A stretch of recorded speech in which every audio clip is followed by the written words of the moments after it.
Thank you, Donovan, and I'd also like to thank everybody for being here. But another big thank you that I want to send out today is to all of those folks around the community here today that are out volunteering, that are out gathering food, that are bringing food to our food banks, that are helping to stock our food pantries. Many of those volunteers are here today, and I'm so glad to have them with us. We've already heard a bit about how important SNAP is to our communities, as well as the horrible impacts these lapses in benefit will have on Montana families. Unfortunately, these stories and these voices often aren't heard in Helena or in Washington, D.C. Or when they are, they're simply ignored or dismissed as simply numbers or used in political gains. Here in Butte, almost 3,600 of our community members receive SNAP benefits. That's 3,600 working people, their kids, and senior citizens in our community. That's 3,600 of my neighbors. I'm frustrated that these 3,600 here in Butte, or the 77,000 across our state, often do get reduced to nothing but numbers on these spreadsheets, statistics, or fact sheets here in Montana or nationally. I want to take a moment to tell you about who these people are. In Montana, more than 63% of SNAP recipients are part of a family that has children, and more than 38 have families with elderly or disabled family members.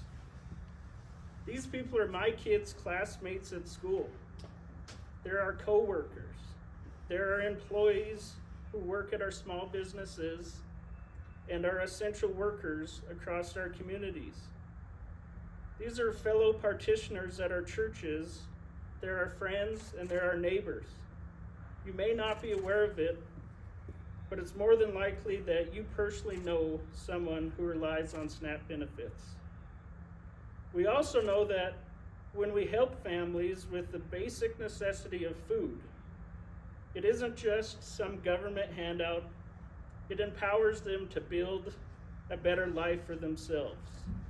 Between 2015 and 2019, SNAP lifted 9,000 Montana children out of poverty every year. That's 9,000 kids who don't have to live with the stress of knowing where their next meal is coming from. That's 9,000 kids who can have Christmas presents or birthday parties. It's 9,000 kids who can join clubs or sports with having to worry about if their parents can afford it. It's 9,000 kids who are empowered to live and grow without the weight of poverty on their backs.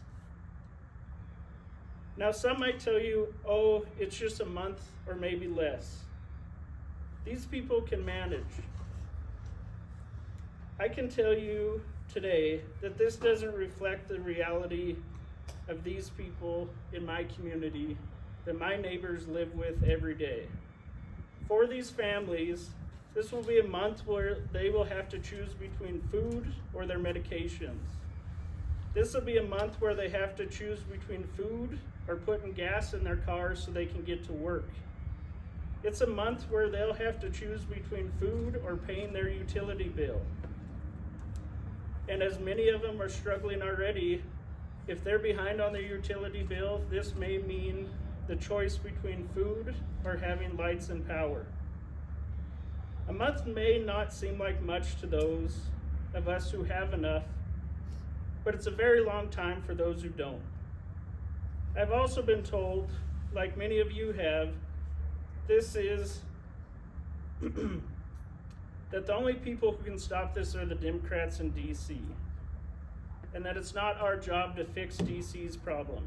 However, in the past, we've stepped up, past governors, past legislatures have stepped up and led finding ways to make sure that Montana families can put food on the table in the face of federal cuts or unprecedented pandemics. Here in Butte, we have a philosophy: when hard times hit, we step up and take care of our own. And I encourage the governor, to follow in those steps and take care of Montanans. I've also heard it that DC politicians see hunger in Montana and the working people around this country as leverage in a political game. We ask ourselves, is the hunger of children worth the political victory? And the answer is flat out no. As I've reflected on this the last few days, I've been reminded of a passage from the Gospel of Matthew. In this gospel, Jesus tells us about how when we all stand before our judge, we will be asked if we fed him when he was hungry. We'll be asked if we clothed him when he was naked. We will be asked if we cared for him when he was sick or visited him when he was in prison. And if we should ask when we saw him hungry or naked or sick or in prison, he reminds us that which you did for the least of these, you did for me. Thank you. I'll turn it back over to Pat.